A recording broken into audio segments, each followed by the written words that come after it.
അല്ല, ഇപ്പൊ അദ്ദേഹം പറഞ്ഞത് കോൺഗ്രസ് അധികാരത്തിൽ വന്നാൽ ആർട്ടിക്കിൾ 370 പിൻവലിക്കുമെന്ന് പറഞ്ഞു അബിൻ. നമുക്ക് ശരിയാക്കാന്ന്. അത് കോൺഗ്രസിന്റെ നയമാണോ അബിൻ വർക്കിയുടെ നയമാണോ എന്ന് അറിയണം. കാരണം അതിന് എന്റെ ഇല്ലാത്ത ബുദ്ധിയിൽ ഒരു ഐഡിയ തോന്നുന്നുണ്ട്. കോൺഗ്രസിന്റെ നയമാണോ എന്നുള്ളത് തുറന്നു പറയണം. വെറുതെ ചാനൽ ചർച്ചയിൽ വന്നിരുന്ന് പാർട്ടി നയമല്ലാത്ത കാര്യങ്ങൾ പറയുകയാണെങ്കിൽ ഒരു ക്ലൂ തരാമോ? അങ്ങനെയല്ല, നിങ്ങൾ നടത്തിയ ചേഞ്ചസ് അവിടെ നടപ്പാക്കില്ല. തീരുമാനം പിൻവലിക്കോ?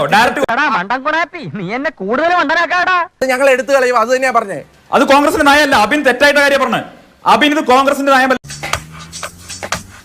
ഒരു നല്ല ഡയലോഗ് പറയാൻ വന്നതാ, മറന്നുപോയി. അല്ല പറയുന്നത്, എനിക്ക് കോൺഗ്രസ് നയം അറിയുന്നോണ്ടാ പറയുന്നത്. കോൺഗ്രസ് പറഞ്ഞിട്ടില്ല. അബിൻ സ്വന്തമായി എടുത്ത് പറയുകയാണ്, കയ്യടിക്ക് വേണ്ടി പറയുകയാണ്. മതി. പിന്നെ ഇല്ല, പറഞ്ഞിട്ടില്ല. കോൺഗ്രസ് അങ്ങനെ പറഞ്ഞിട്ടില്ല. അബിൻ നുണ പറയുന്നു. കയ്യടിക്ക് വേണ്ടി നുണ പറയുന്നു. കേരളത്തിലെ ചില ആളുകൾ കയ്യടിക്ക് വേണ്ടി അബിൻ നുണ പറയുന്നു. കോൺഗ്രസിന് നിലപാടില്ല.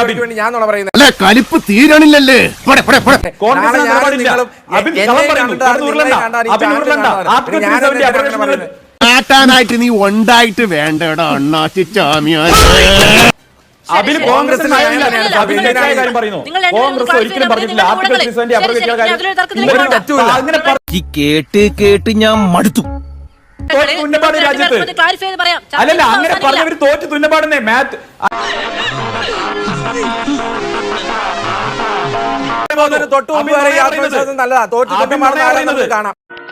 കിട്ടേണ്ടതൊക്കെ കിട്ടിയല്ലോ, സമാധാനമായല്ലോ. ഇനി സ്വസ്ഥമായിട്ട് വണ്ടി ഈ റോഡിൽ പോയിട്ടില്ല. ഇല്ലല്ല, അബിനെ ഉരുളണ്ട. സാരില്ലടാ, നീ എവിടെ പരിപാടി അവതരിപ്പിച്ചാലും ഇത് തന്നെയാണല്ലോ നിന്റെ വിധി. കഴിഞ്ഞു. പറയാത്ത കാര്യം നിങ്ങൾ പറയില്ല. അബിനെ എന്താടാ, നീ വലിയ കുഴപ്പക്കാരനാണെന്ന് കേട്ടു. ആണോടാ? നീ കുഴപ്പമുണ്ടാക്കുക. പറഞ്ഞത് എന്താണെന്ന് സന്ദീപാരൻ ഒന്നുകൂടി കേക്ക്. നിന്റെ വായിക്കാതെ എന്താടാ പഴം തള്ളിയിട്ടുണ്ടോ?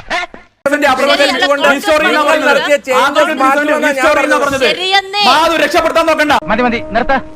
സംസ്ഥാനപതി ഞങ്ങൾ ഞാൻ മലം പൊട്ടി നിൽക്കുന്ന ആനയാണ്. ചങ്കൂറ്റുണ്ടെങ്കിൽ അഭിനയ എണീക്കടോ എണീക്കാൻ